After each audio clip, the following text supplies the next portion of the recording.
Tomato पण टाकणार आहे त्याच्यामध्ये.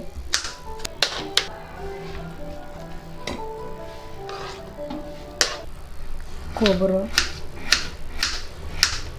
जर पोरं खात असेल तर तिखट जास्त नाही टाकायचं. अद्रक, ओलं खोबरं, आता कोथिंबीर, 1 टेबलस्पून साखर टाकत आहे मी.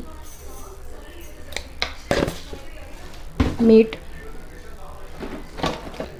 थोडंसं पाणी टाकून घ्यायचं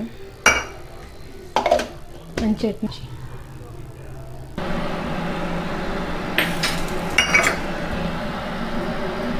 आपण झाकण ठेवून 5 मिनिटं मिडियम आचेवर आप्पे भाजून